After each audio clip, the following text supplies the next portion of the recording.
Hello friends, welcome to my channel. આજે આપણે બનાવીશું બટાકાવડા અને ડુંગળીના ભજીયા। તો બટાકાવડા બનાવવા માટે બટાકાને આપણે વચ્ચેથી કટ કરી અને બાફવા માટે મૂકી દીધા છે। અને હવે આપણે ચણાનો લોટ લઈ લઈશું। જે લોટ છે એ પહેલેથી મેં ચાળીને રાખેલો છે। તો અહીંયા લગભગ 2 વાટકી જેટલો લોટ લઈ લીધો છે। એમાં આપણે 1 ચમચી જેટલું અથવા તો સ્વાદ અનુસાર મીઠું એડ કરીશું, સહેજ અમથી હળદર એડ કરીશું અને 1 ચમચી જેટલો લાલ મરચું પાવડર એડ કરીશું। અને આ બધું જ આપણે સારી રીતે મિક્સ કરી લઈશું અને થોડું પાણી એડ કરી અને આનું એક બેટર રેડી કરી દઈશું। તો અહીંયા મેં થોડું પાણી એડ કરી અને બધું સારી રીતે મિક્સ કરી લીધું છે। તમે જોઈ શકો છો આમાં લમ્સ ન રહે એ રીતે આપણે આને સારી રીતે મિક્સ કરવાનું છે। તો આ એકદમ લમ્સ ફ્રી અને સ્મૂધ એવું બેટર રેડી છે। તેમ છતાં જો તમને લાગે કે આમાં લમ્સ રહી ગયેલ છે તો તમે બ્લેન્ડરની મદદથી એને બ્લેન્ડ પણ કરી શકો છો। એક વખત તમે એને બ્લેન્ડ કરશો તો એકદમ સ્મૂથ બેટર રેડી થઈ જશે। તો હવે આને આપણે ઢાંકી અને સાઈડ પર મૂકી દઈશું। અને બટાકાનું કુકર પણ ઠંડુ થઈ ગયું છે તો આપણે બટાકા પણ કાઢી લઈએ। ફ્રેન્ડ્સ, જો તમને અમારા વિડીયો પસંદ આવતા હોય તો વિડીયોને લાઇક શેર કરો અને ચેનલને સબસ્ક્રાઈબ કરવાનું ન ભૂલશો। તમે અમારો વિડીયો ફર્સ્ટ ટાઈમ જોઈ રહ્યા હોય તો આ સિવાય પણ ઘણા બધા વિડીયોઝ અમારી ચેનલ પર છે, તો જરૂરથી ચેકઆઉટ કરો, તમને જરૂરથી પસંદ આવશે। અને આ રીતે બટાકાની છાલને આપણે ઉતારી લઈશું અને આ બધા બટાકાની છાલને મેં ઉતારી લીધી છે। તો હવે એને આપણે મેશરની મદદથી મેશ કરી લઈએ। એકદમ સરસ રીતે આને મેશ કરી લેવાના છે। બટાકા જ્યારે ગરમ હોય ત્યારે જ એને મેશ કરી લઈશું તો એ એકદમ ઇઝીલી મેશ થઈ જશે। ઠંડા થયા પછી થોડું હાર્ડ થઈ જતું હોય છે તો થોડી વાર લાગતી હોય છે, પણ ગરમમાં જ આપણે આને મેશ કરી લઈએ। તો ફ્રેન્ડ્સ, તમે અહીંયા જોઈ શકો છો કે બધા જ બટાકા સારી રીતે મેશ થઈ ગયા છે। તો હવે આપણે એમાં બધા મસાલાઓ એડ કરીશું। તો મસાલાઓ તમને તમારી પસંદગી મુજબ પણ તમે એડ કરી શકો છો। અહીંયા હું કોમન મસાલા જે આપણે યુઝ કરતા હોઈએ છીએ ડેઇલી કુકિંગમાં એ બધા મસાલાઓ એડ કરીશ। તો અહીંયા લીલા મરચાં એડ કરી દીધા છે અને ઝીણા કટ કરીને એડ કરી દેવાના છે। હવે આપણે 1 ચમચી જેટલું લાલ મરચું પાવડર એડ કરીશું। જો તમને વધારે તીખું પસંદ હોય તો તમે વધારે લાલ મરચું પણ એડ કરી શકો છો। અહીંયા મેં સહેજ અમથી હળદર એડ કરી છે। હળદર બિલકુલ ઓપ્શનલ છે, તમે ઈચ્છો તો એડ કરી શકો છો, નહીંતર સ્કીપ કરી શકો છો। અહીંયા મેં કલર માટે એડ કરી છે।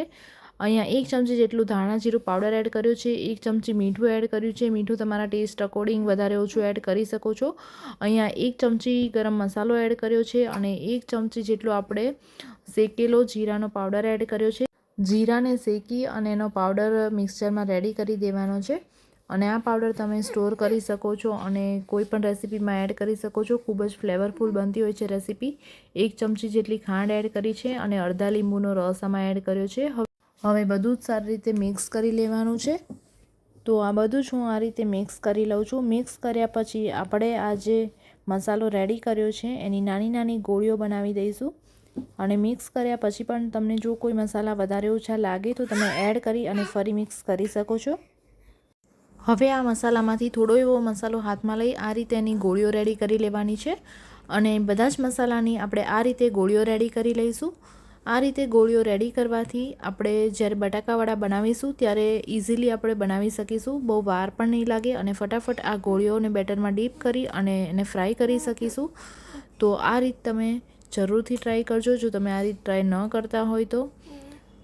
ઘણા લોકો જ્યારે ફ્રાય કરે એ જ વખતે એની ગોળીઓ બનાવી અને એને ડીપ કરતા હોય છે ત્યારે બહુ ટાઈમ લાગતો હોય છે। એના બદલે જો તમે પહેલેથી જ આ રીતે ગોળીઓ બનાવીને મૂકી દેશો તો ખૂબ જ ઇઝી રહેશે અને કોઈ પણ ગેસ્ટ આવે ત્યારે પણ તમે અગાઉથી જ આવી પ્રિપેરેશન કરીને રાખી શકો છો અને જ્યારે ગેસ્ટ આવે ત્યારે તમે ફટાફટ એને ડીપ કરી અને ફ્રાય કરી શકો છો। તો ફ્રેન્ડ્સ, તમે જોઈ શકો છો ફટાફટ જ આ ગોળીઓ રેડી થઈ જશે। તો આ રીતે બધી જ ગોળીઓ મેં રેડી કરી દીધી છે। તમે તમારી રિક્વાયરમેન્ટ મુજબ સાઇઝ નાની મોટી કરી શકો છો। હવે આ ગોળીઓને આપણે બેટરમાં ડીપ કરી અને સ્પૂનની મદદથી પણ આ રીતે ઉપર બેટરને એડ કરી દઈશું અને સ્પૂનમાં જ ત્યાંને લઈને ફ્રાય કરી શકો છો। તેલ મેં પહેલેથી જ ગરમ કરવા માટે મૂકી દીધું હતું અને જો તમને સ્પૂન ન ફાવતી હોય, હાથની મદદથી ફાવતું હોય તો હાથની મદદથી પણ તમે તેને ફ્રાય કરી શકો છો। અહીંયા તેલ ગરમ થયું છે કે નહીં એને પણ આપણે ચેક કરી લઈએ। તેલ ગરમ થઈ ગયું છે તો આ જે બટાકાવડા છે એને આપણે ફ્રાય કરી લઈએ। તો આ રીતે એને આપણે ફ્રાય કરી લેવાના છે। સ્પૂનની મદદથી આપણો હાથ નહીં પકડે, પણ હું હંમેશા હાથની મદદથી જ કરું છું, એનાથી એકદમ ઇઝીલી થઈ જતું હોય છે અને ફટાફટ થઈ જતું હોય છે। સ્પૂનની મદદથી તમે કરવા જશો તો થોડી વાર લાગશે। તો આ રીતે 2-4 ગોળીઓ એકસાથે બેટરમાં એડ કરી અને ફટાફટ તમે ડીપ કરી અને ફ્રાય કરી શકો છો। તો તમને જે મેથડ ઇઝી લાગે એ મેથડ તમે યુઝ કરી શકો છો. આ રીતે એને મીડિયમ ફ્લેમ પર ફ્રાય કરી દઈશું. તો એક બાજુ આ રીતે ફ્રાય થઈ જાય પછી એને પલટી લઈશું અને બીજી બાજુ પણ આપણે એને ગોલ્ડન બ્રાઉન થાય ત્યાં સુધી ફ્રાય કરી લઈશું. ગોલ્ડન બ્રાઉન થાય એટલે આપણે એને કાઢી લઈશું. આ જ રીતે બધા જ તે બટાકાવાળાને આપણે ફ્રાય કરી લેવાના છે અને ગરમ ગરમ આને સર્વ કરી શકો છો. કઢી સાથે ખૂબ જ ટેસ્ટી લાગતા હોય છે. કઢી પણ મેં અહીંયા બનાવી છે. કઢીની રેસીપી તમારે જોઈતી હોય તો તે પણ હું તમને શેર કરી આપીશ. તમે કમેન્ટ બોક્સમાં જરૂરથી કમેન્ટ કરજો તો હું તમને શેર કરી આપીશ. તો અહીંયા મેં સાઈડમાં કઢી પણ રેડી કરી દીધી છે, તમને બતાવી દઉં છું. તો આ કઢી પણ રેડી છે, તમે જોઈ શકો છો. ખૂબ જ ટેસ્ટી લાગતી હોય છે. અને આવી જ રીતે બીજો ઘાણ પણ આપણે ફ્રાય કરી લઈશું. તો એક ઘાણ થઈ ગયો છે. બીજા ઘાણને પણ આવી રીતે ફટાફટ બધા 3 થી 4 બટાકાવડા એડ કરી અને ફ્રાય કરી લેવાના છે. આ બધા બટાકાવડા ફ્રાય થાય ત્યાં સુધી આપણે ડુંગળીના ભજીયા માટેની પણ પ્રિપેરેશન કરી લઈએ. ડુંગળીના ભજીયા બનાવવા માટે આપણે ડુંગળી લઈ લેવાની છે અને એને બંને સાઈડથી કટ કરી અને આવી રીતે કટ કરી લઈશું અને આવી રીતે એના પીસીસ બનાવી દઈશું. લાંબા લાંબા પીસીસ બનાવી દેવાના છે અને આ રીતે 2 થી 3 ડુંગળી મેં લઈ લીધી છે અને આ રીતે એના પીસીસ રેડી છે. હવે આ રીતે એને છૂટા પાડી દઈશું એક એક પીસીસ, જેથી કરીને એ ખૂબ જ ક્રિસ્પી બને. અને તમે જોઈ શકો છો આ ખૂબ જ ઇઝીલી છૂટા પડી રહ્યા છે. હવે આપણે આમાં લોટને એડ કરીશું. ચણાનો લોટ એડ કરવાનો છે અને આ જે લોટ આપણે એડ કરીશું એ પણ માપનો જ એડ કરવાનો છે. બહુ વધારે પડતો લોટ આમાં એડ કરવાનો નથી. તો અહીંયા 1 વાડકી જેટલો પણ નહીં એટલો આપણે લોટ આમાં એડ કરી દીધો છે. હવે બધા મસાલાઓ એડ કરીશું. તો સ્વાદ પ્રમાણે મીઠું એડ કરી દીધું છે. ધાણા જીરું પાવડર 1 ચમચી, 1 ચમચી લાલ મરચું પાવડર અને અડધી ચમચી જેટલી હળદર એડ કરી અને બધું સારી રીતે મિક્સ કરી લીધું છે. હવે થોડું થોડું કરીને પાણી એડ કરી દઈશું અને આને મિક્સ કરી લઈશું. તમે જોઈ શકો છો ખૂબ જ થોડું થોડું પાણી એડ કરવાનું છે. ધ્યાન રાખવાનું છે કે પાણી વધારે એડ ન થઈ જાય, કેમ કે તો જ આ ભજીયા ક્રિસ્પી બનશે. તો આ રીતે આપણે થોડું થોડું પાણી એડ કરી અને આ રીતના જે ભજીયા છે એની સાથેનું બેટર રેડી કરી દઈશું. અહીંયા પાણી મને થોડું વધારે લાગી રહ્યું હતું તો થોડો લોટ હું ફરી વખત એડ કરી દઈશ અને બધું સારી રીતે મિક્સ કરી લઈશ. તો તમે જોઈ શકો છો એકદમ ભીનું પણ નહીં અને સૂકું પણ નહીં એ રીતનું બેટર અહીંયા રેડી છે.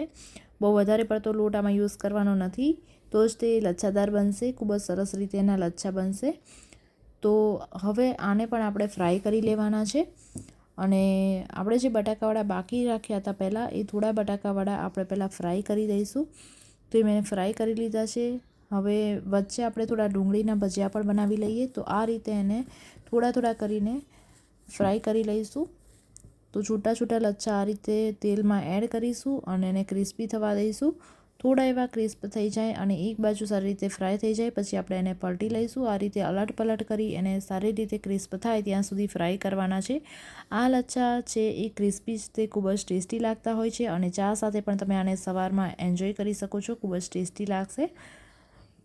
તો ફ્રેન્ડ્સ, આ ડુંગળીના ભજીયા પણ આ રીતે રેડી થઈ જશે.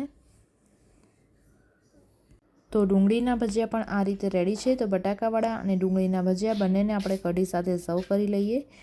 તો ફ્રેન્ડ્સ, તમને વિડીયો પસંદ આવ્યો હોય તો લાઇક, શેર, સબસ્ક્રાઈબ કરો. Thank you for watching.